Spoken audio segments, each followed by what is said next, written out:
Unlock this door right now. Don't make me force it open. Do you hear me? Open up. Please. I just need a moment to breathe. I'm begging you. Let me have some peace. Please, just let me rest. Please. What will Precious do next? Stay with us to find out and let us know where you're watching from in the comments below. Don't forget to subscribe. Precious sat in front of the mirror, her face still as the makeup artist added the final touches. Her dress sparkled with gold, and the veil rested softly on her shoulders. It was a beautiful dress, but it felt heavy, almost like a burden. The room was full of noise.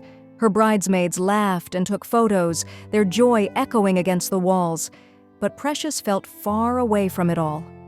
She looked at herself in the mirror but didn't recognize the woman staring back. The smile on her face wasn't real. It was forced, like everything else about today. Her best friend, Loveth, leaned closer and gave her a little nudge. "Smile now," Loveth whispered. "You're getting married to Prince. Do you know how many girls would kill to be in your place?" Precious nodded and gave a weak smile. She knew Loveth meant well. Everyone said Prince was a good man, rich, handsome, from a respected family in Jos, but nobody knew how she truly felt. The truth was, she didn't love him. She barely even knew him. Their parents arranged the marriage. They said it was a perfect match. They met only a few times before the engagement, always with others around. Prince had charm. He spoke well. He knew how to smile at the right moment, but there was something about his eyes. The way he looked at her made her skin crawl, like she was a thing, not a person. "Time to go," her mother said with pride in her voice. "Don't keep your husband waiting." Precious stood up slowly. Her legs felt weak. Her heart beat hard in her chest. As the wedding procession started, she walked down the aisle with everyone watching. But she wasn't walking into joy. She was walking into something she couldn't name. The hall was packed. The music played loud and the smell of food filled the air. People danced, laughed, and raised glasses in their honor. But Precious couldn't focus. Her mind was full of fear. She sat beside Prince at the couple's table, her hands stiff in her lap. He reached for her hand, gripping it tightly, too tightly. He smiled at her, but his eyes burned with something she didn't like. It was too intense, too sharp, like he was claiming her right there in front of everyone. When it was time for the dance, he pulled her close. His hands pressed against her waist. His lips brushed her ear. "I can't wait to have you all to myself tonight," he whispered. Precious didn't answer. Her stomach twisted. She kept smiling because that's what everyone expected. But inside, she was afraid. Later that night, they arrived at his house. It was a large mansion, quiet and clean. As soon as they stepped in, he locked the door behind them. Then he turned to her. The smile on his face was gone. What she saw now was hunger, not the kind that made your stomach growl, but the kind that made you run. "I've waited long enough," Prince said. He didn't waste time. He reached for her and she froze. She knew what was coming. She knew what was expected of her, but there was something different in how he touched her. It wasn't gentle. It wasn't loving. It was rough, like she wasn't a person, like she was his property. That night, she didn't sleep. Every time she closed her eyes, he pulled her back. She didn't cry. She just stared at the ceiling, trying to keep her mind somewhere else. In the morning, she felt empty. Her body ached. Her heart felt heavy. But she told herself maybe it was normal. Maybe he was just excited. Maybe things would get better. But they didn't. Precious thought things would get better after the wedding. She hoped the excitement would die down and life would find a peaceful rhythm. But it didn't. In fact, things got worse. Prince never gave her space. From the moment he left for work to the moment he came back, her body was all he thought about. Morning, afternoon, night. It never stopped. He touched her like she was his to use. Even when she begged for rest, even when her eyes were heavy with sleep, he didn't care. At first, Precious tried to talk to him. "Please, I'm tired," she whispered one night, her voice shaking, but Prince only smiled and kissed her neck. "You'll get used to it," he said. She didn't. Every day she grew weaker. Her laughter faded. Her eyes turned dull. She started avoiding mirrors because she didn't like the person staring back. She wasn't the girl who used to hum while cooking or dance while sweeping. That girl was gone. She tried to act normal, in front of neighbors, in front of family. But inside, she felt like a ghost. One afternoon, she visited her mother. She needed comfort. She needed someone to understand. "Mama," she said softly, "I'm tired. I don't think I can do this." Her mother frowned. "Do what?" "This marriage. Prince, he—" Precious stopped. She didn't know how to explain it. How do you explain something that isn't violent but still hurts? Her mother sighed and shook her head. "Marriage is not always sweet, my dear. A woman must endure. Your father was like that too. But with time, things settled. Just give him what he wants and he will love you more." Precious felt her chest tighten. She had come for help, but what she got was silence. On the way back home, she stared out of the car window. Joss was busy. People moved around. Cars honked. But in her heart it was quiet. Too quiet. She felt trapped, like no one could hear her screaming inside. That night, Prince came home and did what he always did. He didn't ask. He didn't wait. He just took. The next morning, Precious looked in the mirror and touched the dark circles under her eyes. She had become a stranger to herself, and that scared her more than anything else. She knew she couldn't keep going like this. So she called Loveth. They met in a quiet cafe far from home. Loveth saw her and gasped. "You look terrible," she said, pulling her into a hug. "What's going on?" Precious stirred her drink slowly. "I don't sleep anymore." "What do you mean?" She hesitated, then spoke. "Prince doesn't let me rest. I can't breathe, Loveth. I feel like I'm dying slowly." Loveth's eyes widened. "Are you saying he forces you?" "No," Precious said quickly. "Not like that. But he won't take no for an answer. I tell him I'm tired, but he laughs. He thinks my body is his." Loveth leaned in. "This is serious. Have you talked to him?" "I've tried," she said. "He says it's my duty as a wife." Loveth looked around and lowered her voice. "Maybe you should speak to someone, a counselor, a lawyer, anybody." Precious shook her head. "You know my family won't support that. My mom already told me to endure." A long silence followed. "Then what will you do?" Loveth asked gently. "I don't know," Precious whispered. "But I know I can't live like this."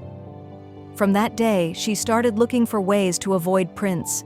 She stayed longer in the kitchen. She faked headaches. She even pretended to have her period, just to get one night of peace. But nothing worked. Prince always found a way. One evening, after dinner, she quietly walked into the guest room and locked the door. It was the first time in weeks she felt safe. She lay on the bed and closed her eyes, praying for sleep to come. But peace didn't last. A loud bang shook the door. "Precious! Open this door now!" Her heart jumped. "Prince, please!" she begged from inside. "I just want to sleep here tonight." "Are you mad?" he shouted. "Open this door before I break it down." Tears filled her eyes. She knew what would happen if she opened the door, but she also knew he wouldn't stop until she did. Her hands shook as she unlocked it. The door flew open. Prince stormed in, eyes wild with anger. "What is wrong with you?" he barked. "Prince, please," she said, her voice weak. "I need rest. I can't keep up. I'm tired." He grabbed her arm. "You're my wife. You don't get to decide when to do your duty." Something inside her snapped. She shoved him away. Her voice broke through the silence. "I am not a machine. I am not a toy. I am a human being." Prince stood still, shocked. For the first time, she saw fear in his eyes. And that's when she knew she couldn't stay. Precious didn't sleep that night. She lay still on the bed in the guest room, her eyes wide open, heart beating fast. Prince had finally left the room after her outburst, but she knew it wouldn't be the end. He would try again. Maybe not tonight, but soon. She stared at the ceiling, one thought circling in her mind. I have to leave. But how? She had no money of her own. Her family would never support her. And Prince's people? They would drag her back the moment they found out she was gone. She needed a plan. A quiet one. A smart one. One that gave her a real chance to survive. The next day, while Prince was at work, Precious sat on the edge of the bed, her hands trembling as she picked up her phone. She searched online for help. It took her a while to find something useful.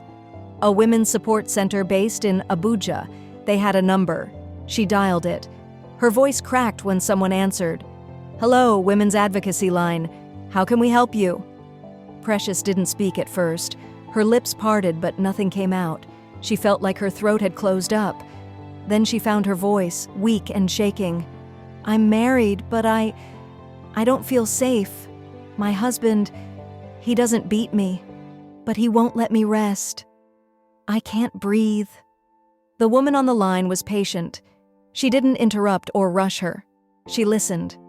When Precious finished, the woman responded gently. You're not alone, she said, and you're not wrong for how you feel. Marriage should not take away your peace. You have the right to live in safety. There are steps we can take. Even though I'm married, Precious asked quietly, doesn't he have a right to my body? No, the woman said firmly. You have a right to say no. Consent matters, even in marriage. Those words stuck with her long after the call ended. She wasn't crazy.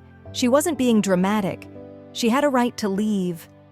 That night, she met with Loveth at a small restaurant on the other side of town.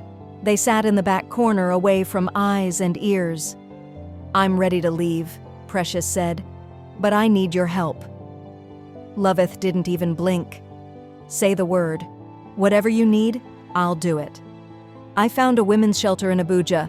They said they can help me legally, but I need to disappear quietly.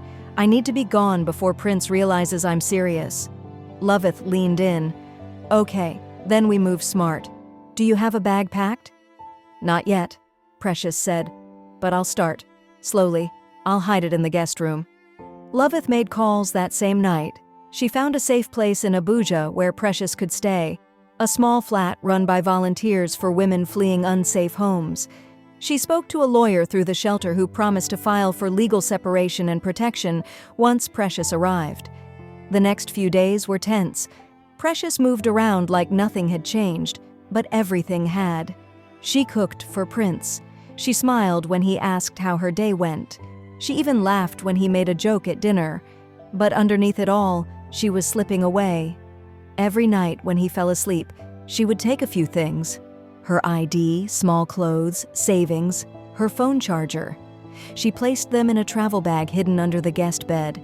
She even hid her evidence, recordings, photos of the bruises, texts where Prince mocked her pain. The night before Prince's business trip came quickly, he packed 2 suitcases and smiled at her as she ironed his clothes. You'll miss me too much, he said. She smiled faintly. Maybe I will. When morning came, she stood at the gate and waved him goodbye.